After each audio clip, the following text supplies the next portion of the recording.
মহাত্মা গান্ধীকে আমাদের ইতিহাস বইতে মহান এবং ভারতের জাতীয়তম নেতা এবং জাতীয় নেতা হিসাবে দেখানো হয়েছে, জাতির জনক।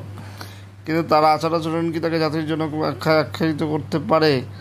তিনি অহিংসার কথা বলেছিলেন, কিন্তু তিনি সুভাষচন্দ্রের প্রতি তার হিংসাকে পরিহার করেছিলেন।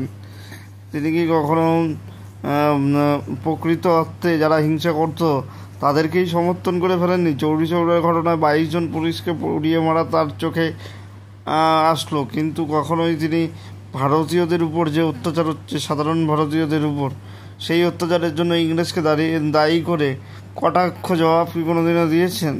হ্যাঁ, তিনি বলেছেন তুমি ভারত ছাড়ো, না হলে দেখে নেওয়া হবে। কিন্তু ভারত ছাড়ো আন্দোলনে তিনি যখন জেলে গেলেন, তারপরে যখন নৌবিদ্রোহ হলো পরবর্তীকালে, তখন তিনি নৌবিদ্রোহীদের পক্ষে তো দাঁড়াননি। অর্থাৎ কিনা তিনি শুধু রাজনীতিতে নিজের আধিপত্য বজায় রাখবার দিকেই মত প্রকাশ করেছেন। একই মত বি আর আম্বেদকরেরও ছিল।